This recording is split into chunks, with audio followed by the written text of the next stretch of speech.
Aujourd'hui, pour continuer notre série de prédications dans la lettre de Jacques, chapitre 5, verset 12 au verset 18, nous allons voir le rôle de la foi encore, de la prière encore.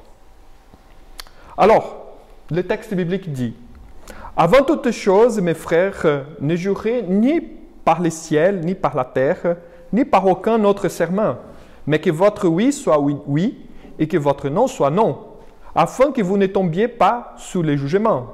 Quelqu'un parmi vous est-il dans la souffrance? Qu'il prie.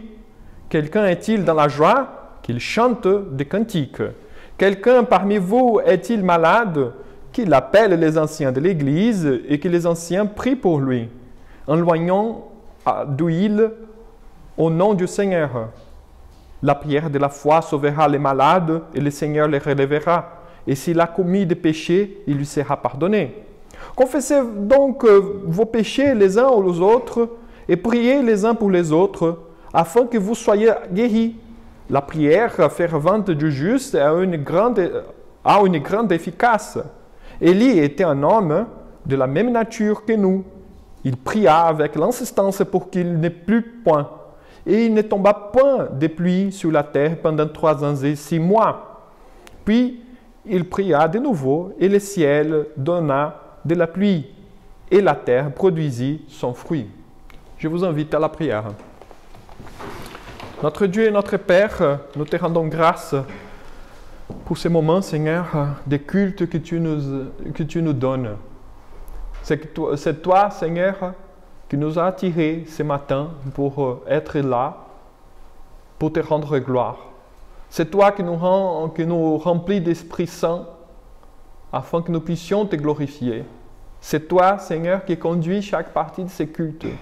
Et maintenant, lors de cette prédication, Seigneur, que nos oreilles soient bien attentives, Seigneur, à tout ce que tu vas dire et que ta parole, Seigneur, soit prêchée fidèlement pour ta gloire. Notre Dieu, notre Père, nous te demandons humblement que cette parole, Seigneur, vienne à nous aider à vivre une vie de foi authentique dans ta présence. C'est au nom de Jésus, notre Seigneur et Sauveur, que nous prions. Amen. Alors, la semaine dernière, je vous ai donné l'image de la liaison en cuisine. C'est-à-dire, nous employons un ingrédient dit liant pour donner l'homogénéité, l'onctuosité, l'équilibre d'une préparation. De cette manière, nous relevons les goûts d'une soupe, une sauce qui va procurer de l'harmonie entre les ingrédients qui composent un plat. Cette image nous aide à comprendre le rôle de la prière, qui est cet ingrédient liant qui lie tous les éléments de notre vie avec la volonté divine, en relevant sa vraie saveur. Par la prière, nous reconnaissons que nous ne sommes pas autonomes, mais que nous dépendons de Dieu et que Dieu, en tant que souverain de cet univers, est gracieux en nous comblant de tous ses bienfaits.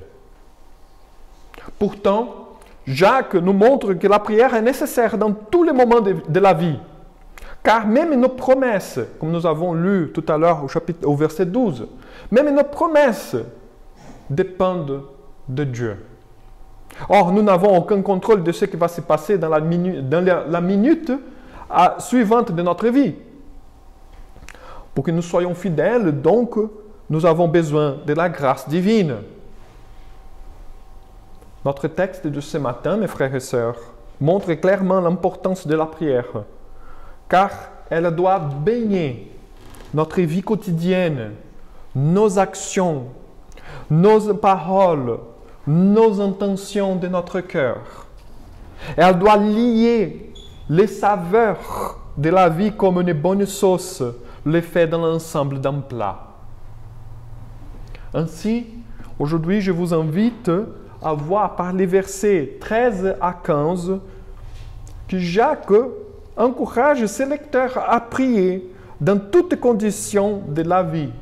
Mais il souligne 3 circonstances que j'aimerais bien exposer ce matin. 3 circonstances, mais sur 2 points.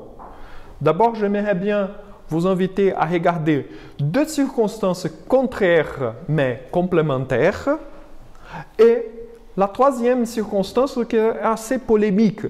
Donc, c'est deux moments de notre prédication de ce matin. Alors, je vous rappelle toujours que la prédication, elle est là, sur la petite feuille. Donc, vous avez tous les esquisses, les brouillons de la prédication là. Vous pouvez m'accompagner et après, vous pouvez les lire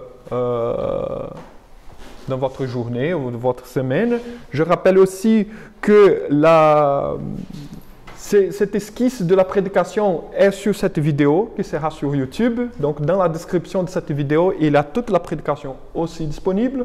Aussi, pour ceux qui ont l'envie de faire ces offrandes, vous pouvez les faire par virement bancaire. Les informations bancaires de l'Église sont aussi disponibles dans la description de cette vidéo et aussi dans notre petite feuille.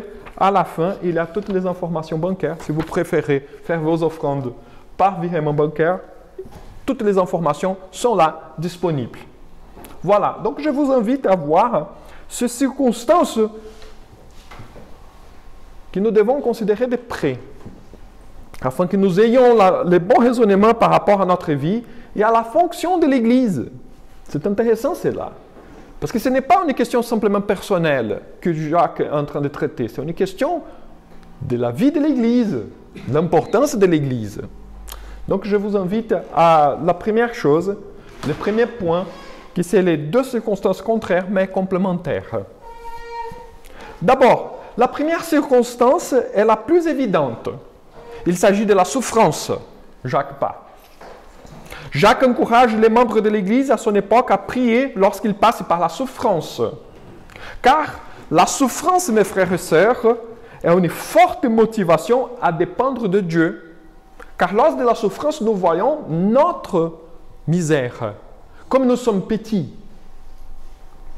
Ainsi, si la souffrance nous fait prier, cette souffrance nous a déjà bénis. Car notre morosité et notre lenteur d'esprit nous repoussent d'une vie de prière constante. Quand tout ça va bien, nous avons la tendance de lâcher prise, de ne plus prier.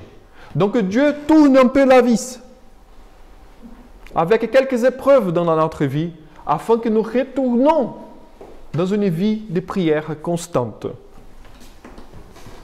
Le Seigneur nous envoie des épreuves pour que nous souvenions de notre dépendance de lui, dont nous oublions souvent, et ainsi que nous attachions à lui avec beaucoup de dévotion. De cette manière, la prière que Jacques mentionne va dans le sens que Dieu donne la force pour persévérer fidèlement lors des épreuves. Cette difficulté, ou cette maladie, ou quelque autre chose. Et non simplement pour que nous soyons délivrés. Donc Jacques, d'une certaine manière, nous enseigne que, au lieu, plutôt que prier à Dieu, délivre-moi Seigneur, il nous montre que c'est plutôt de dire, Seigneur, donne-moi la force pour persévérer jusqu'à la fin. Donne-moi la force pour que je ne tombe pas. Donne-moi la force, Seigneur, pour endurer ce moment d'épreuve d'une façon que je puisse te glorifier. Je vous donne un exemple pour mieux éclairer cette situation. Par exemple, nous trouvons l'exemple de Paul. L'apôtre Paul a vécu quelque chose qui est très remarquable. À savoir, Dieu lui a donné certaines souffrances afin que son péché soit contrôlé et qu'il apprenne à dépendre de Dieu d'une façon humble. L'apôtre Paul. Vous voyez? Si ça arrive avec l'apôtre Paul, encore plus avec nous. Hein? Donc, afin que Paul il puisse contrôler son orgueil, son péché, Dieu lui donne des épreuves. Il dit dans la deuxième lettre aux Corinthiens, chapitre 12, au verset 7, « Et pour que je ne sois pas enflé d'orgueil, à cause de l'excellence de ces révélations, il m'a été mis en écharde dans la chair, un ange de Satan, pour me souffleter et m'empêcher de m'enorgueillir. C'est là la condition de Paul. Paul reconnaît qu'il vient de Dieu. Cette souffrance qu'il est en train de vivre, afin que son péché soit contrôlé, soit maîtrisé, et qu'en même temps, qu'il apprenne à dépendre de la grâce de Dieu. Cette souffrance l'a poussé à prier davantage, comme il a dit dans le verset 8. Nous avons lu le verset 7, maintenant le verset 8. Il dit, « 3 fois j'ai prié le Seigneur de l'éloigner de moi. » Par la prière, Paul, il a compris que sa vie devrait être assaisonnée avec ce piment d'Espelette, très brûlant, qui piquait beaucoup, mais qui l'humiliait, afin qu'il n'oubliait jamais qu'il faut dépendre de Dieu. Même s'il est un apôtre, il faut dépendre de Dieu comme n'importe quel autre chrétien. C'est pourquoi il achève ce passage dans le verset 9, en disant, « Le Seigneur m'a dit, ma grâce te suffit, car ma puissance s'accomplit dans la faiblesse. » Quelle est la conclusion donc de Paul?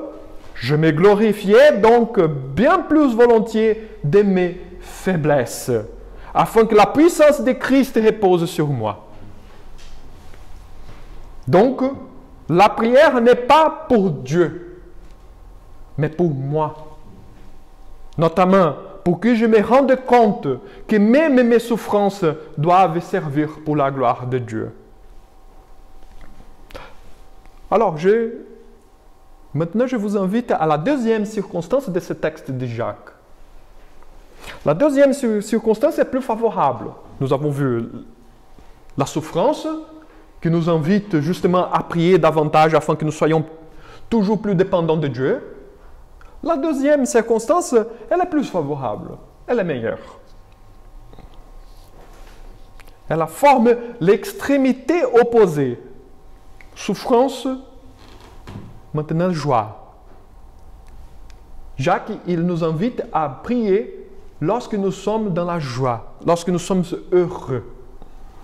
La joie que Jacques souligne est celle d'un cœur qui est apaisé, même s'il passe par des moments difficiles, mais il est tranquille, parce qu'il fait confiance, il repose dans le Seigneur, il repose en Dieu, il est tranquille, il est joyeux.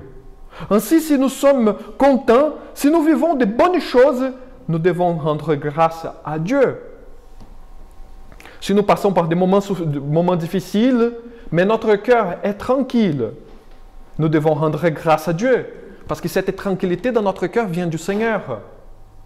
La joie vient du Seigneur. Les bonnes choses qui nous arrivent viennent du Seigneur. Les souffrances qui nous arrivent viennent du Seigneur. Donc nous devons rendre grâce à Dieu. Toujours à être dans la reconnaissance, dans la prière. Si nous passons justement, les mots qui doivent apparaître le plus souvent dans notre prière doit être « merci ». Merci, c'est ça que Jacques est en train de nous expliquer. Dans un côté, il y a la souffrance, dans un pôle, il y a la souffrance, dans l'autre pôle, il y a la joie. Et dans tous ces genres de choses, les deux extrêmes, la prière doit être constante. Par la prière, le Seigneur nous apprend à être reconnaissants malgré les circonstances. C'est très facile d'oublier Dieu lorsque notre cœur est réconforté et nous nous régalons avec les bonnes choses que le Seigneur nous donne. Peut-être à cause de cela, plus que lorsque nous souffrons, nous devrions nous rappeler, dans les moments du bonheur, notre joyeuse obligation d'admettre le contrôle suprême de Dieu sur notre vie. Toutes les choses dépendent de Dieu. Et nous, en tant que ces créatures, nous devons rendre grâce à ce Dieu souverain.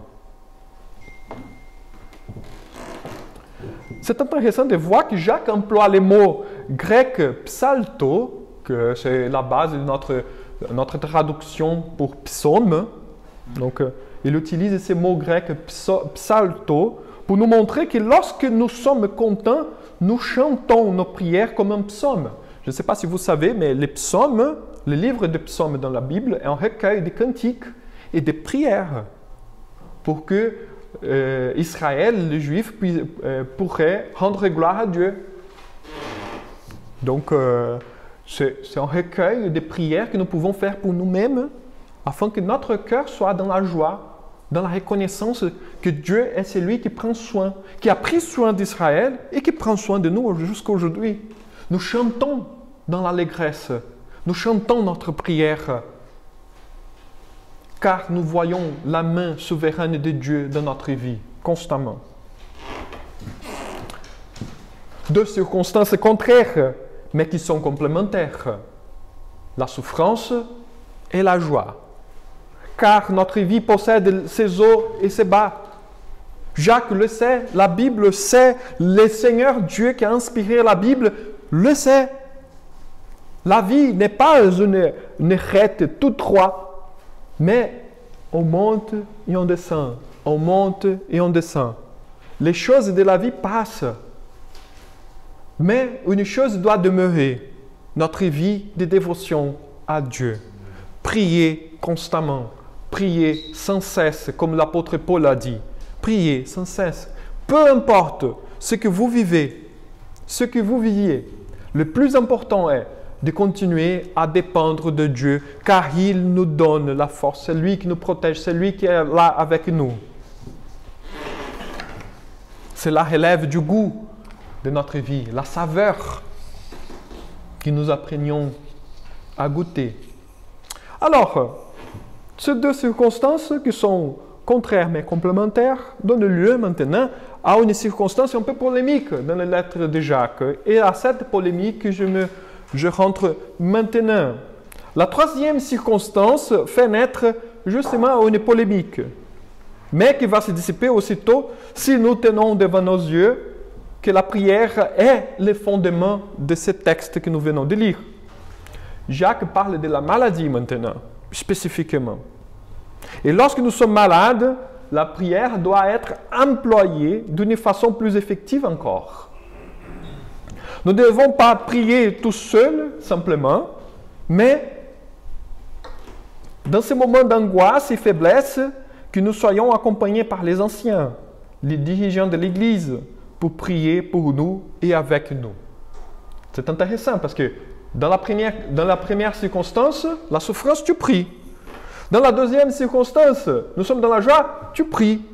Mais dans la maladie, tu pries, mais avec l'Église. La maladie n'est pas quelque chose que tu pries tout seul.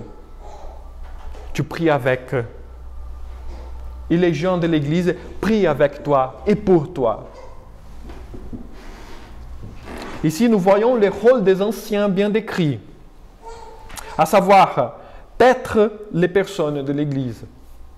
Il n'existe pas d'Église sans les anciens, vous voyez. Il n'existe pas l'Église sans un collège de personnes qui vont conduire l'Église, qui vont conduire tout le reste des personnes.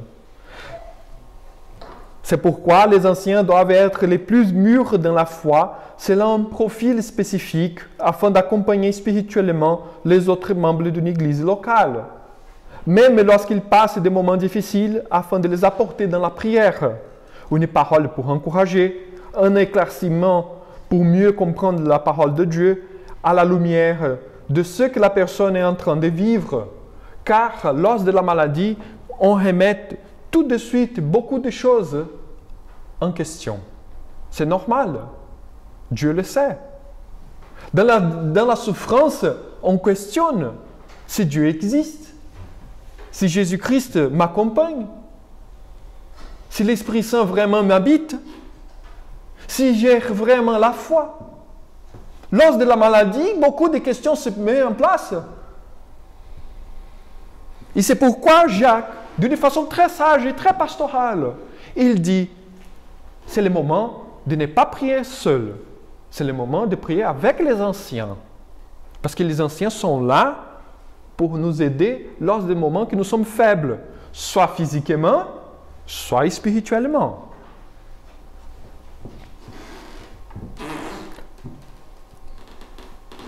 C'est pourquoi il faut toujours, notre rôle en tant qu'Église est toujours de bien choisir nos anciens afin qu'ils puissent accomplir cette tâche. Vous voyez, c'est le rôle de l'Église. Alors, je vous éclaircis aussi que les pasteurs est un ancien parmi les autres. Donc, d'une façon convenante, c'est une convention que nous avons faite dans notre société, dans notre vie d'église, qu'on appelle un des anciens comme pasteur. En effet, l'église, il n'y a que des anciens. Il y a un qui est détaché pour les services de l'enseignement de la parole de Dieu. Et celui-là, nous avons donné le nom de pasteur pour faire cette différence de fonction. Mais, effectivement, dans une église, il n'y a que des anciens. Tous les anciens sont égaux. Il y a un qui va se détacher un peu, va s'identifier pour apporter cette tâche lourde de la prédication de l'évangile et de l'enseignement de l'Église. Mais sont tous anciens. Donc ce n'est pas au hasard si Jacques dit qu'on doit appeler les anciens, car le pasteur est un ancien parmi les autres. Vous voyez qu'il ne dit pas appeler les pasteurs. Il pouvait le dire.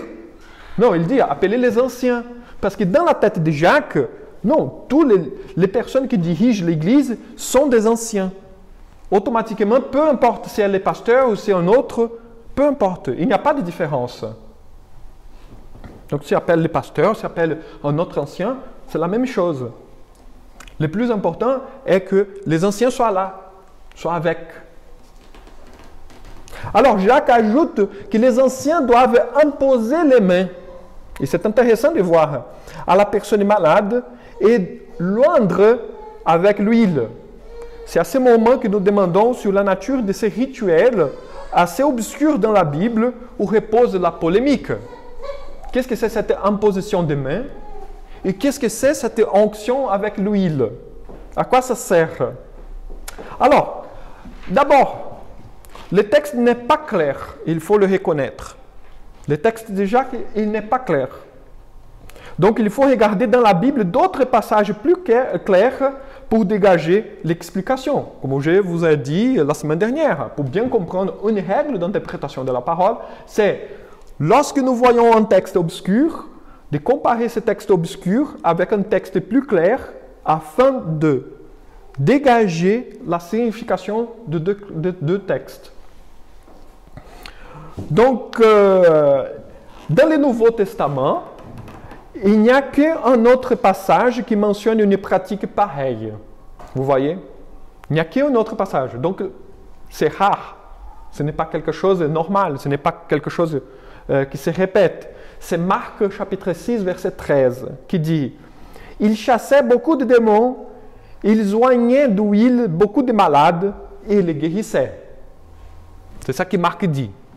Il n'explique pas, il simplement mentionne qu'il faisait comme ça cette pratique.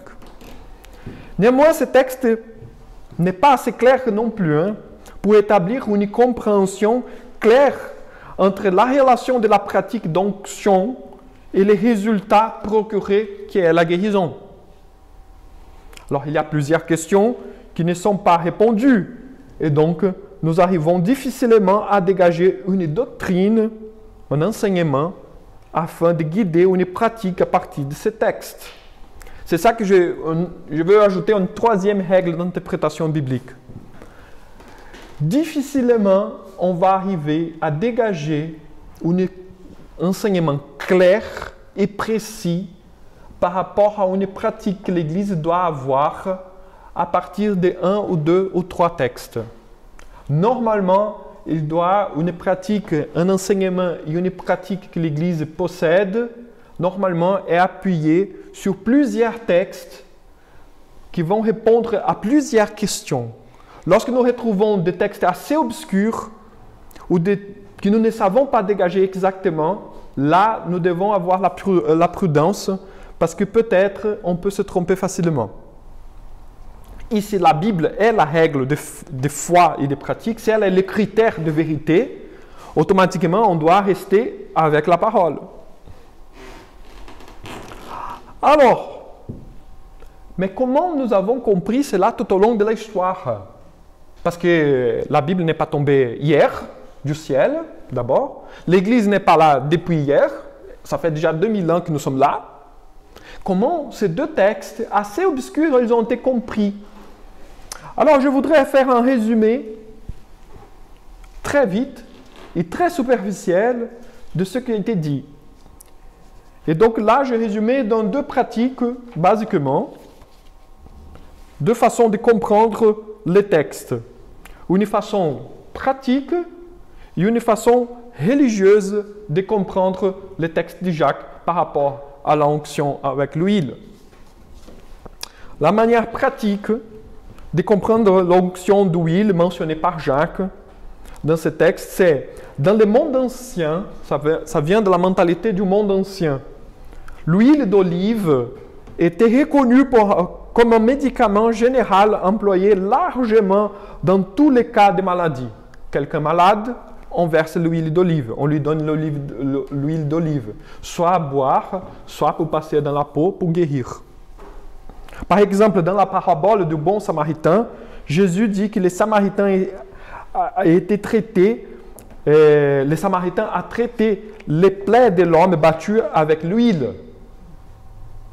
Donc, ce que Jacques veut dire est que lorsque quelqu'un est malade dans l'église, qu'il fasse appel aux anciens et qu'ils viennent prier et apporter un médicament, un aide, ce qu'il faut pour aider la personne à se rétablir. Donc, quel est le rôle des anciens?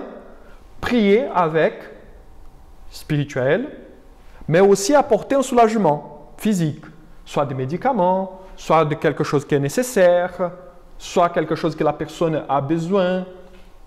Donc, les anciens prennent soin de la totalité, de la globalité de la personne qui est malade, spirituelle et physique.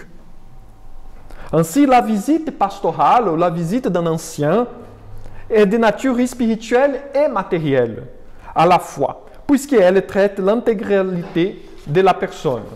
Comme Jacques avait déjà dit dans la lettre, dans le chapitre 2, verset 15 et verset 16, il dit « Si un frère ou une sœur sont nus et manquent de la nourriture de chaque jour, et que l'un d'entre vous leur dise « Allez en paix, chauffez-vous et vous rassasiez », et que vous ne leur donniez pas ce qu'il est nécessaire au corps, à quoi sert-il » Vous voyez? Donc la foi n'est pas quelque chose complètement dégagé et détaché de la partie physique. Alors, c'est là la première manière de comprendre, la façon pratique, on dit. La deuxième façon de comprendre ce texte, c'est la façon religieuse de comprendre l'onction avec l'huile. Et là, c'est compliqué parce que ça divise en deux encore autres compréhensions. D'abord, la façon religieuse, il s'agirait d'un rituel fait par les anciens lors d'une visite pastorale à un malade. C'est-à-dire, les anciens sont appelés pour prier pour quelqu'un et ils vont apporter vraiment une huile et ils vont oindre cette personne avec l'huile en priant.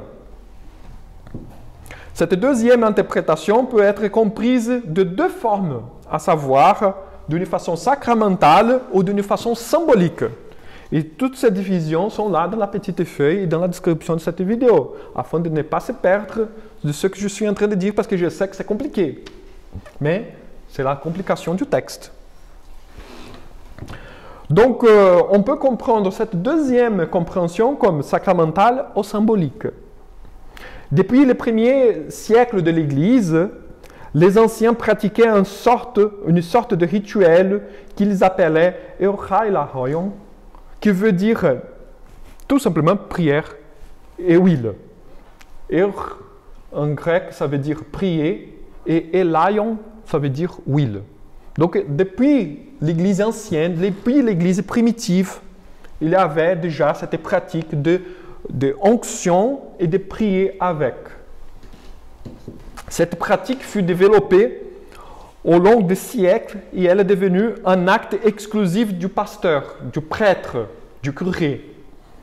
Le but de cette pratique était d'enlever tous les péchés et ainsi fortifier l'âme de quelqu'un qui est en train de mourir. Et ainsi, la guérison, elle est considérée comme possible. Quel était le raisonnement? La personne, elle est malade. Pourquoi elle est malade? Parce qu'elle est pécheresse. Donc, si on pardonne tout de suite tous les péchés de cette personne, probablement, elle sera guérie. C'est là le raisonnement. Vous voyez comment ça fonctionne? L'huile, dans ce cas, il servirait comme une sorte de... pour enlever tous les péchés.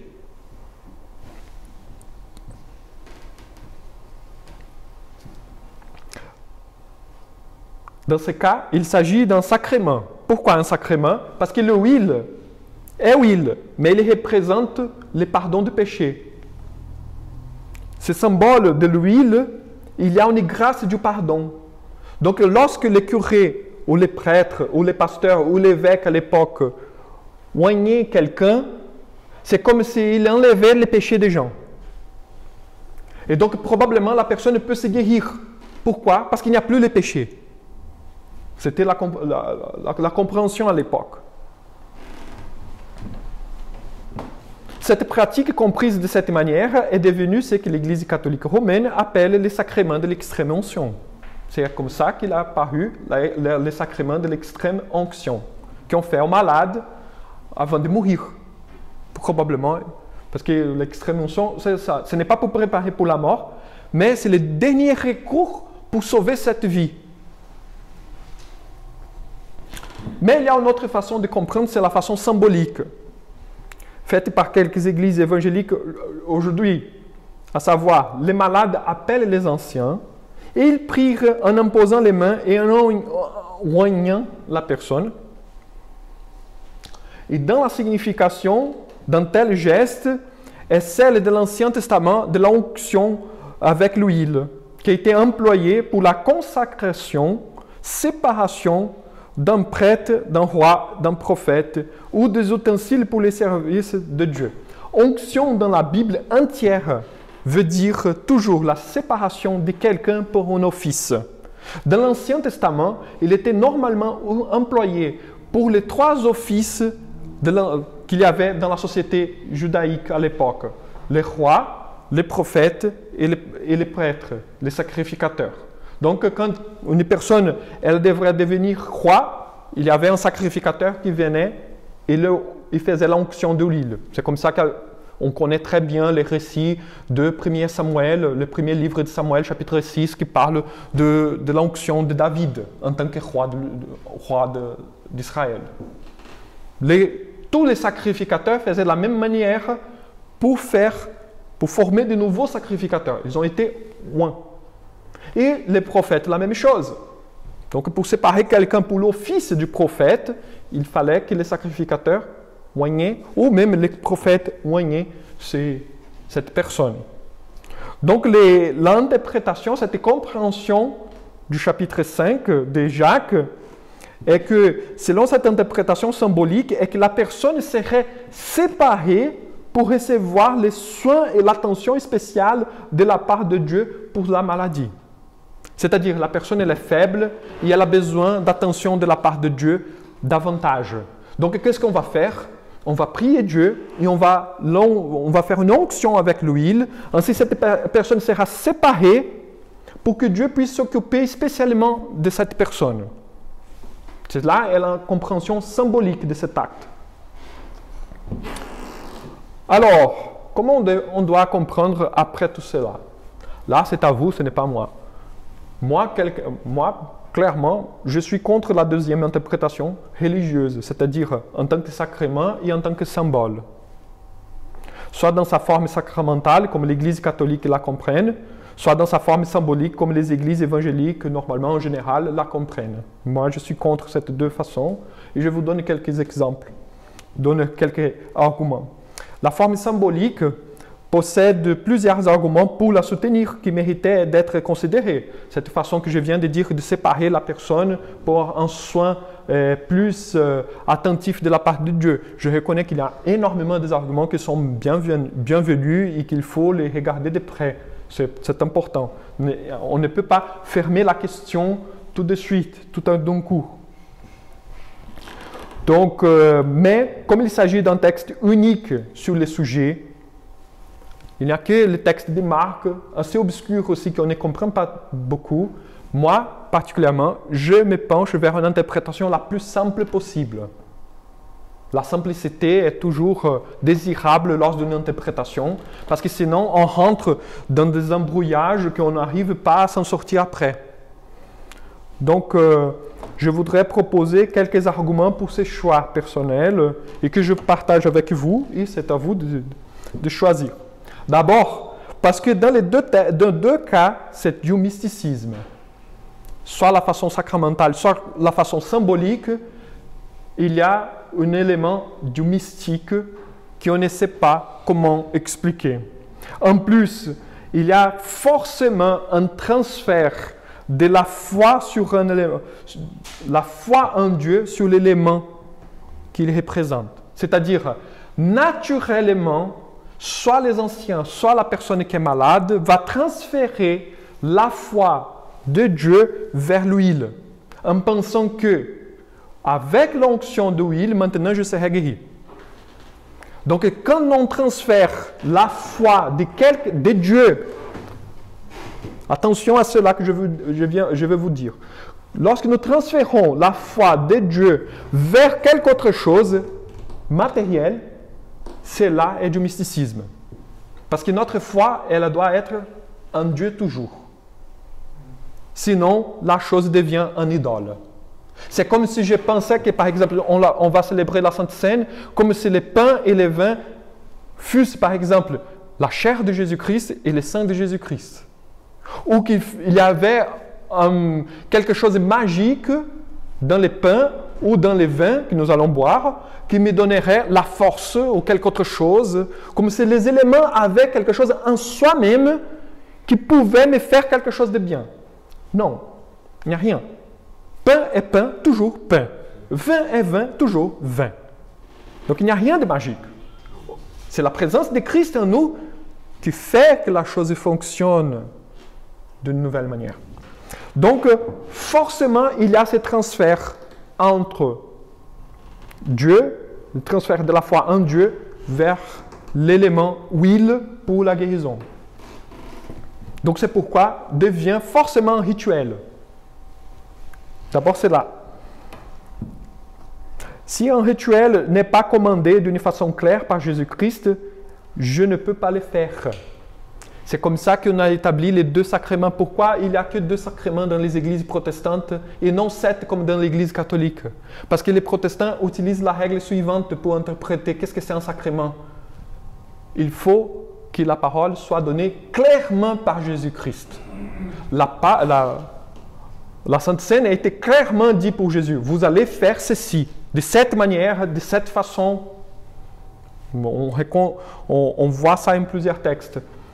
Et de la même manière, par exemple, par les baptêmes. Jésus dit, allez dans le monde entier, prêcher l'évangile en enseignant mes paroles et en baptisant toutes les personnes qui croient. Donc, il y a cette claire déclaration de la part de Jésus-Christ en établissant un rituel, une pratique. S'il n'y a pas une telle déclaration, je ne le fais pas. Comme il s'agit de 2 textes qu'il n'y a pas une claire déclaration de Jésus-Christ, on ne fait pas. Moi, je ne fais pas. Il est la tête de l'alliance, donc c'est lui qui établit les moyens selon lesquels la relation entre Dieu et l'homme fonctionnerait. Si la onction fonctionne comme une sorte de relation pour améliorer la foi, pour grandir dans la foi, donc ce n'est pas Jacques qui va établir, mais doit être Jésus-Christ lui-même, parce qu'il est le chef de l'alliance. C'est que lui. Deuxièmement, je ne peux pas faire une doctrine à partir de 2 versets assez obscurs. Donc l'interprétation préférable doit être la plus simple. C'est un principe de prudence dans l'interprétation. Voilà. Troisièmement, il n'y a pas assez de textes bibliques pour nous instruire à ce sujet. Les parallèles avec l'onction de l'Ancien Testament ne se tiennent pas, car le but de l'Ancien Testament est la consacration ministérielle et non pour recevoir une bénédiction de la part de Dieu. Donc on ne voit pas dans l'Ancien Testament l'usage de l'onction pour guérir les personnes. On voit clairement l'usage de l'onction pour séparer certaines personnes pour un office spécifique. Là, c'est clair, mais non pour la guérison. Quatrièmement, même s'il s'agit d'un symbole, il peut facilement devenir un sacrement dans la récurrence de la pratique. Comme aujourd'hui, certaines églises l'ont fait avec la présentation d'enfants des croyants. On a créé, certaines églises a créé un troisième sacrement. Comme ils ne baptisent pas les enfants quand ils sont petits, qu'est-ce qu'ils ont fait? Ils ont remplacé par la présentation. Parce que par le baptême des enfants, on reconnaît que l'enfant rentre à la communauté de l'église. Alors, ceux qui ne croient pas au baptême des enfants, qu'est-ce qu'ils font avec les petits qui sont nés de parents chrétiens? S'ils ne sont pas baptisés, ils ne sont pas membres de l'église. Ils n'appartiennent pas au peuple de Dieu. Donc là, nous avons conçu un troisième schéma, c'est le schéma de la présentation de l'enfant. Donc, il fait partie, mais il ne reçoit pas les symboles, les sacrements du baptême. Vous voyez les bricolages? J'espère que je sois clair par rapport à cela. Donc, avec l'usage de présenter les enfants, tous les parents chrétiens d'une église qui ne baptisent pas les enfants vont faire forcément des présentations des enfants comme il s'agissait de quelque chose de vraiment important pour la vie de l'enfant. Et nous n'avons aucun texte biblique pour s'appuyer, pour montrer que l'église primitive faisait des présentations des enfants. Il n'y a pas. Il n'y a aucun texte. Vous voyez, de la même manière que les gens des églises qui ne croient pas au baptême des enfants disent « Ah, ben vous baptisez les enfants, mais il n'y a pas dans la Bible, il n'y a pas aucun exemple de baptême des enfants. » Il n'y a pas dans la Bible aucun exemple que nous devons présenter les enfants. L'argument qui va dans un sens va dans l'autre sens aussi. Mais oui, c'est la logique. Et on le fait. Les gens font. Donc, cinquièmement, et là c'est vite fait, Dieu peut guérir sans avoir besoin d'une onction. Dieu peut guérir sans besoin de faire une onction avec l'huile. Dieu peut guérir de n'importe quelle façon. Et Jésus l'a fait plusieurs fois lors de son ministère. Et il y a des moments qu'il a utilisé la boue pour guérir quelqu'un. Et il y a des moments qu'il a simplement dit « Sois guéri ». Donc Dieu peut le faire. Donc on n'a pas besoin vraiment d'un symbole, d'un rituel pour apporter la guérison à quelqu'un. Alors, et Jésus, je voudrais souligner, Jésus continue à guérir jusqu'à aujourd'hui, mes frères et sœurs. Les gens sont guéris. On prie et les gens sont guéris. Donc, comme je vous ai dit tout à l'heure, la base c'est la prière, non l'onction. Le fondement c'est la prière. Sixièmement, les personnes n'ont pas besoin d'une béquille ou d'un prétentieux aide spirituel. Les personnes ont besoin de se repentir de ses péchés et croire en Jésus-Christ et s'attacher à lui davantage. C'est ça que les gens ont besoin. On n'a pas besoin d'onction d'huile. Nous avons besoin de repentir de nos péchés, de croire, de prendre les choses plus sérieusement, de nous attacher à Jésus-Christ davantage par la prière constante dans notre vie, comme Jacques il souligne dans tous ces textes que nous venons de lire. Septièmement, lorsque nous sommes malades, nous avons besoin de Dieu lui-même et des médicaments pour être guéris. Dieu voulant, il guérit sans ou avec l'emploi d'un médicament. Vous voyez? Dieu, il guérit soit pour l'usage ordinaire d'un médicament, soit par l'usage extraordinaire d'un miracle. Dieu guérit, la guérison vient du Seigneur. Ce ne vient pas de moi-même. Je ne suis pas guéri parce que mon système immunologique il est très bon. Le système immunologique il est très bon parce que Dieu, d'une façon providentielle, le soutient. C'est là la pensée chrétienne. J'attribue à Dieu qui me soutient par la providence. Donc, avec médicaments ou sans médicaments, Dieu guérit de toute façon. Ainsi, nous n'avons pas besoin d'être huilés comme une moule à gâteau pour être guéri. Et je pense que c'est le plus facile.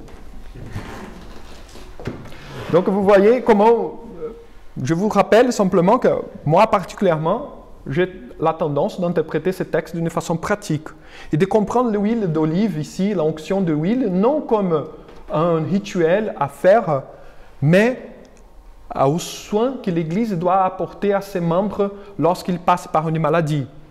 Les soins complets, intégral, soit spirituels dans la prière, soit dans sa façon matérielle d'apporter un médicament ou quelque chose que la personne a besoin pour se fortifier et s'en sortir de cette situation de maladie. Parce que la maladie va passer. C'est des hauts et des bas dans la vie ordinaire. C'est comme ça que ça marche. Donc, afin de conclure cette prédication assez longue, je le sais, excusez-moi pour cela, j'aimerais bien reprendre l'argument final de Jacques, à savoir, même si la question de l'onction de l'huile et la pratique des jurements, comme nous avons vu la semaine dernière, nous attire par la polémique, néanmoins, le sujet principal de Jacques est la prière. Le plus important est de dépendre de Dieu et de reconnaître que Dieu est le fondement de notre existence. Nous dépendons de lui et nous ne pouvons pas penser qu'il y a quelque chose qui échapperait à son pouvoir. Nous devons prier Dieu, soit lors de la souffrance, soit lors de la joie. Et quand nous passons par la maladie, mes frères et sœurs, je vous encourage, nous ne sommes jamais seuls. Je vous encourage à faire confiance à l'Église, afin de prier avec et pour. Car d'abord, Dieu est avec nous, et deuxièmement, l'Église nous accompagne pour nous encourager à persévérer jusqu'à la fin avec le Seigneur. Tout seuls, nous n'arrivons pas, mais l'Église, elle est là pour nous épauler, afin que nous tous puissions arriver jusqu'au bout, pour la gloire de Dieu. Amen. Je vous invite à la prière. Amen.